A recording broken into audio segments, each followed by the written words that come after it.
What is going on, you guys? Today we're going to be doing another unboxing of some more Texas Chainsaw Massacre masks.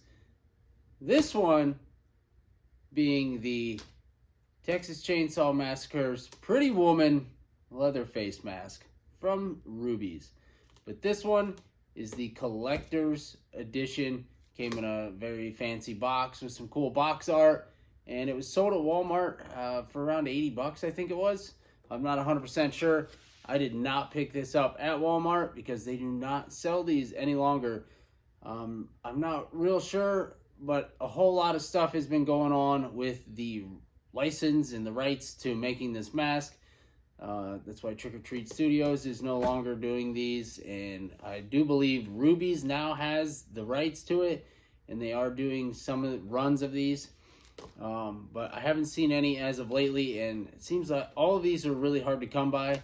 One of these popped up on Macari, and I snagged it up. And I had just recently picked up the Trick or Treat Studios version, and I wanted to compare the two and get both of them in my mask collection. So let's go ahead and open this up and check it out. Let's see here, we got a bunch of bubble wrap. There we go. The Texas Chainsaw Massacre Pretty Woman limited edition from Rubies. This is the Deluxe edition. And it does have some really awesome box art. As the old school ending scene of Gunnar Hansen there running with the chainsaw. Let's go ahead, open this thing up. See what we got.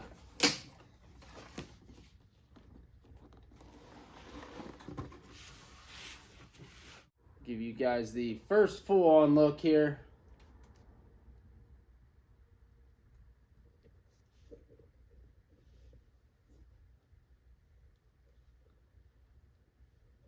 Now, I will say, so there is a few differences here between this one and the Trick or Treat Studios mask, which I will go ahead and I'll grab that eventually here, and I'll put them side by side and compare them. But looking at this one straight up, this one has a lot more pink in the face than the version that I have from Trick or Treat. This eyebrow is a little bit different, but the biggest notable difference is this does not have the leather ties straps in here, where you can see where it was like punched in the mold to have them. You can see back here too, there's holes to be punched to have the leather straps. But this one here, all the leather stitching is painted black, which mine is not really that great. It doesn't look that good. They really needed to go in and paint it. I'm not real sure what happened with the Trick or Treat Studios one. It kind of seems that like a ton of different people painted these things, and they don't really look that great. But this one is, I can tell, is a lot thicker than the Trick or Treat Studios mask, but it does seem a lot smaller. To put your head inside this thing seems like it'd be kind of a pain. But man, is that super, super creepy looking. I like the face of this one better than the Trick or Treat Studios. Definitely.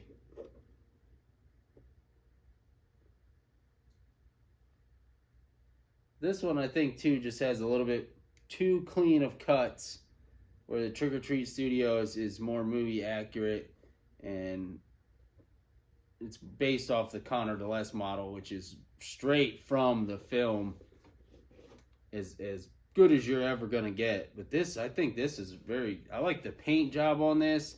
The herring is actually a lot better than the Trick or Treat Studios one. It's more full looking.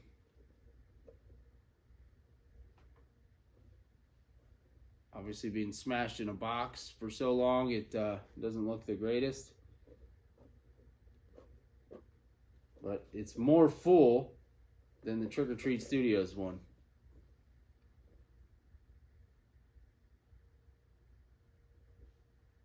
I'll go ahead and grab that other one right now, and I'll show you what that one looks like. So, all right, here we have the Rubies mask, and here is the Trick or Treat Studios mask.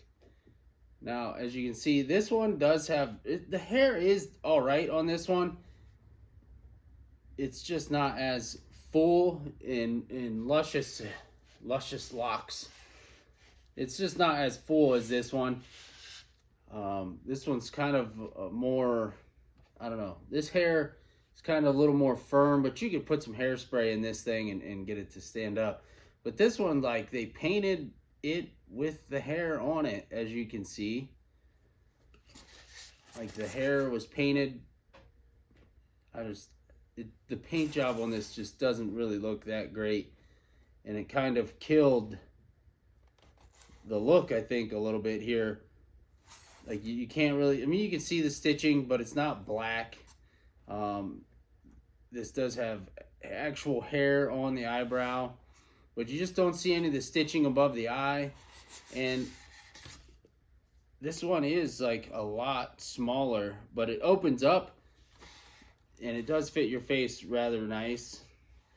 But like I said, on this one, around the ear, they said it's just too clean of a cut, where this one is more kind of jagged and looks kind of rough. And yeah, as a whole, the face of this one is smaller than the Rubies mask, because on this foam head, it doesn't quite fit on there the greatest. It kind of sticks past the bottom of the foam head. But like I said, this one here, I mean, it is a little bigger. I think I said this one was smaller, but I think this one is actually a little bigger than this one. And definitely the length of the face, this one is a lot longer, to where it's hanging down, where this one wraps under your chin, and it's a lot smaller of a head. But I like the eyebrow on this one, and I like the sculpt of this one better than I do this one.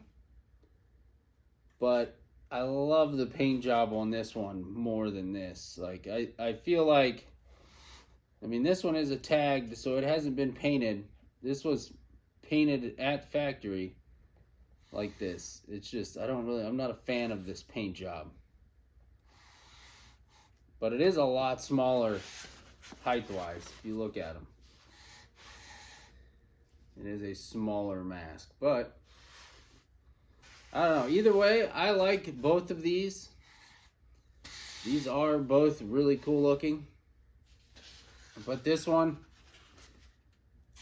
the paint job overall is way better, for the sheer fact that you can really see the rosy cheeks, where this one, you don't really see that on the Trick or Treat Studios one.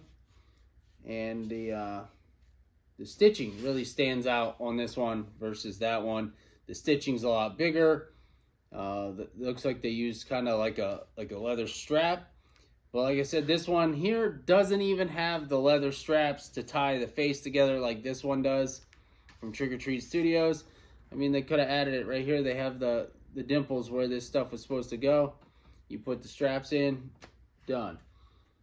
But the way this one's made, I don't think you really need to do that, just for the sheer fact of the way this one is sculpted, where this one is more movie accurate, and you actually would need to tie that to get it to fit right.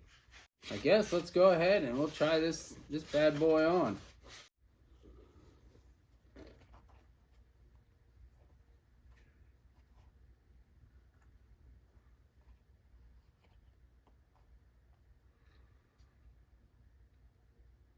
Now, I will say, this one is a lot less comfortable wearing than the Trick or Treat Studios mask, just because of how this thing is sculpted, and it has a huge flap in the back that just pokes your neck. And the latex being a lot thicker, it kind of doesn't like to bend. So this is jabbing you in the neck. This back here is jabbing you. So you don't have a lot of mobility inside this thing. but it's not like suction to your face, so you can breathe pretty decent inside this thing. Overall, though, I do like this. Like I said, it's a lot thicker quality latex for a Rubies mask. This thing, I'm actually very shocked for a Rubies mask because I do own a couple Rubies pieces and they are garbage. This one, Rubies really stepped their game up. This is actually a really, really nice mask. They did a great job on this. Like I said, the paint job is really top notch here for Rubies. I really liked how they did with the stitching. The thick latex is a huge plus. Other than, you know, actually wearing this thing, that kind of hinders some things because it's just a big hunk of latex and thick latex at that. Whereas the Trick or Treat Studios mask here is very thin, and when you put it on, you have a lot of room to move around, and the thick latex isn't jabbing you in the neck or anywhere in the face. But overall, this mask is a 10 out of 10 for Rubies, and I really enjoy the two of these masks together here and comparing these guys next to each other. Just about every Leatherface mask that comes out is completely different, and I do believe if this mask, or I should say, if this mask from Trick or Treat Studios had this paint job, this mask would be absolutely 100% badass. So eventually, if we repaint this thing and get it more accurate, or send this off somewhere to get it rehauled and repainted by somebody, I would be down for that, because I don't really like the paint job on that one, and I do like the paint job on this one. But this thing is definitely a home run for Rubies. It's definitely going to be a really cool piece up on the collection wall. But the box art is really what sells it here. I really love this box art, with a picture of Gunnar Hansen here in the famous last scene wearing this mask. This is just really cool. The box that they came in, it's made from clay and latex, handcrafted from sculpture to finish, individually painted, made in North America.